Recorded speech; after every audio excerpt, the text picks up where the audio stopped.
Following the Civil War, many Southern blacks were determined to make the most of the rest of their lives. Helping them were U.S. troops stationed nearby to enforce the law during Reconstruction.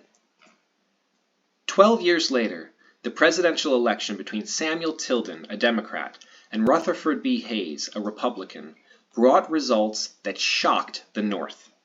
The Confederacy, so far as many were concerned, was a single electoral vote from winning back the White House, with 3 Southern states' returns being contested. To prevent the inevitable, Republicans offered a compromise. If Hayes won, they would remove the troops. Democrats reluctantly agreed in order to rid themselves of continued Northern oppression, and there was a peaceful transition in the White House. Peace for African Americans in the South, however, was a different story. White lawlessness brought a continued threat to their liberty and lives, and by 1879, they were leaving by the thousands. Black leaders had already been organizing trips west to the free state of Kansas. Some organizers insisted that only those with enough money to get a fair start could come. Others felt money had nothing to do with deliverance from evil, bringing forth a mass exodus and the name Exodusters to those brave enough to step out from the world they knew. Thousands arrived in Topeka, Kansas. Not all Topekans welcomed the migrants, but among those who did was a 19-year-old Kansas Indian named Charles Curtis, whose help and aid to the refugees contributed to a new black neighborhood and would lead him to a history that has nearly been forgotten. Federal troop withdrawal in the South led to increased violence. Many blacks had already left for Kansas, settling into integrated communities, or ones of their own. They did this because liberty to the Negro in the South is only mockery, and between the two evils, the least was chosen, said Benjamin Singleton, a former slave and leader of the Exoduster movement. The departure was said to be from biblical lessons, for when God set the Jews free, he did not leave them among their old Egyptian master, because he knew they would be oppressed by them, just as we are oppressed today. And so, thousands were escaping. They answered a call to come west, because it was better to starve to death in Kansas than be shot and killed in the South. By spring 1879, black Southerners poured into Kansas. 75% were penniless. These migrants saw hope instead of despair.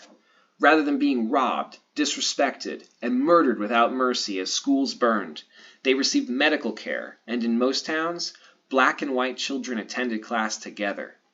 Rather than sharecrop their way into peonage, an illegal practice that bonded them to the land, there were 160-acre homesteads.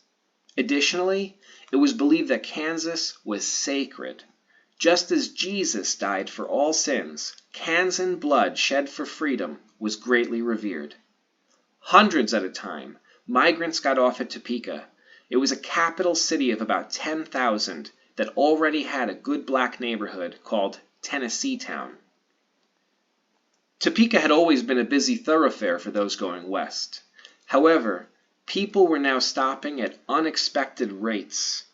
This turned the existing housing shortage into a crisis, and steady growth into a boom. Warming weather permitted many to sleep at the fairgrounds, while colonies were established in neighboring counties. Condemned properties were occupied, single-room shacks were built. While some helped the migrants, the mayor re-reviewed his budget, which had not originally considered double-digit growth, let alone that of destitute citizens. He had maps printed and handed them out as if to say, "You are here. Go somewhere else." Alternatively, the governor demanded everyone pitch in. "Kansas has a history devoted to liberty," he said. "These people, knowing it, come here to settle." Kansas was an asylum for the oppressed, and all were required to help. People responded. International aid came from as far as England. The local Methodist Episcopal Church underwrote the cost of building a black church that would also be a relief center. Its location was on the south side of the Kansas River, but fear of yellow fever led a band of men to tear it down. Shortly after, Methodist Church member Charles Curtis offered land belonging to him and his sister on the north side of the river. Curtis was born in 1860 on the sandy north side of the Kansas River in a log cabin. His grandmother received the land in a treaty negotiated by her grandfather, Chief White Plume, and explorer William Clark.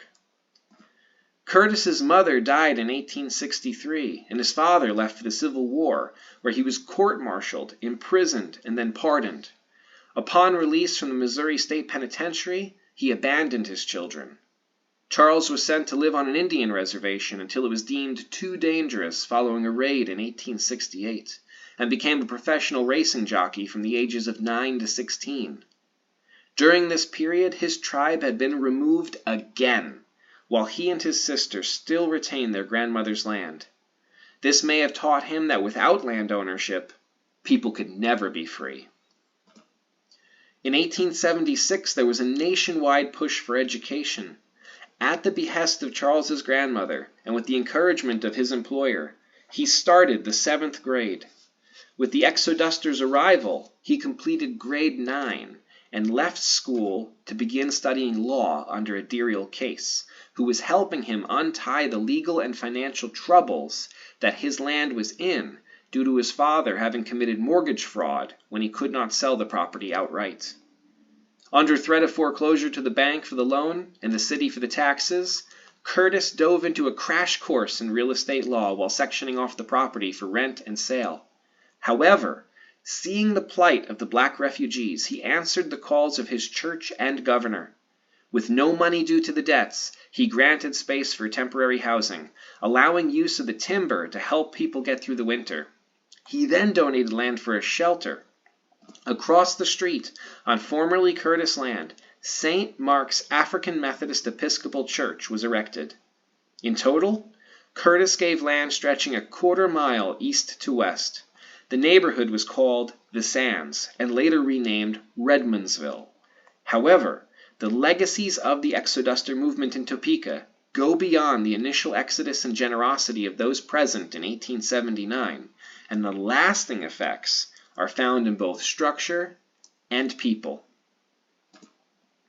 St. Mark's Church is still standing 144 years later. Individual leaders coming into and out of Topeka include Ludie Lytle, Alicia Scott, Lizzie Riddick, and Edward Stevens. Ms. Lytle was born in Murfreesboro, Tennessee, and came to Topeka when she was 8. While still in high school, she worked as a clerk in the Kansas legislature. She soon returned to Tennessee as a school teacher and began to study law, becoming the first female law professor in the United States. Her fervor for her specialty, constitutional law, can be summarized in this quote: "Whenever our privileges are taken away from us or curtailed, we must point to the Constitution as the Christian does the Bible." While she enforced law in the court, her brother did so as chief of detectives with the Topeka Police and deputy sheriff of Shawnee County.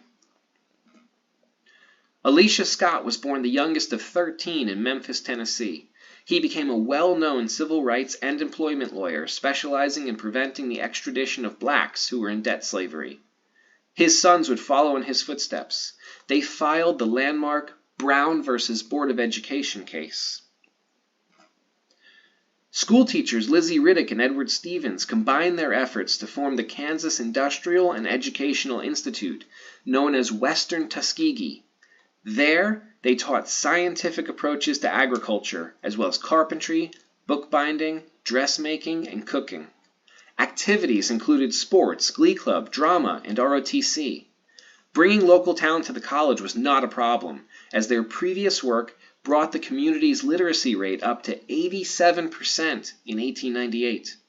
By the 1920s, students came from as far as Los Angeles to study there, and in the 1950s, over 25% of the students were white. Today, though, it is part of a prison, but a local man named Curtis Pitts is fighting this by way of legal precedent, using language from the 1910 warranty deed to bring the facilities back from where they came, proving that the Exoduster leadership's forward motion has not stopped. This momentum began within just a generation. 42% of Tennessee town residents, mostly former slaves, owned their homes. There were school PTAs, newspapers, a baseball team, churches, fraternal and political organizations, restaurants, a hotel, drugstores, doctors, barbershops, and a dance hall with illegal gambling and liquor during Prohibition. The city and county pulled from this pool. There were teachers, city councilmen, a justice of the peace, deputy county treasurer, deputy county prosecutor, deputy county clerk, deputy marshal in the court, police officers, firemen, postmen, and sanitation workers. This created black middle and professional classes, complete with financial and political pull, the latter of which made the difference in many elections. And when it came to elections, the influx of new residents brought 4 congressional seats out of states like Tennessee into Kansas. These seats were initially at large, meaning not tied to any district, so all voters in the state could vote for them. The new black voters overwhelmingly supported Republican candidates in the 1880s. And this comes back to the life of Charles Curtis. Just as he helped his black neighbors, they helped him. In 1884 and 1886, he was elected county prosecutor. He went on to Congress, the Senate, and became Vice President of the United States. Along the way, his legitimacy as a political candidate was frequently challenged, and he was put to a primary contest as late as 1920. Some of this success he credits to his black friends, who never forgot the help he gave when he was a boy. Possibly due to a lifetime of suffering the sight of displaced people, including his tribe, Curtis used his position to ensure that all members of the Kansas Nation received deeded land that could never be taken from them via the very controversial Kaw Allotment Act in 1902, from which he and his children received a combined 1,625 acres. As a U.S. Senator, Curtis championed protecting the assets of married women, women's suffrage, and an equal rights amendment to the Constitution. He supported legislation to instill harsher punishments for lynching, and openly fought to override President Coolidge's veto against World War I bonuses. In 1929, he became vice president, often acting as the president's proxy, and was the first of his position to be invited to all cabinet meetings. In March 1935, a letter of his was published stating that Jewish people must have a homeland, for which there's documentation he'd been working on this since 1921. Prior to being able to run for president in 1936, he passed away, but his part in the Exoduster movement lives on. The Exodusters saved themselves from further assault on their future prospects and future generations by leaving the South. The intended target of many to the free state of Kansas was a proper one, for upon their arrival, citizens offered immediate aid, the government received them as residents, and outside forces were in place to assist. All of this culminated to inspire many people, including the 19-year-old Kansas Indian Charles Curtis. Curtis's assistance to the black refugees brought forth unintended consequences. What began as land for homes, businesses, and a church led to political strength within Topeka's black voters. They played a pivotal role in many elections, and per Charles Curtis, he maintained his seat in the U.S. Congress, at least in part, because of them.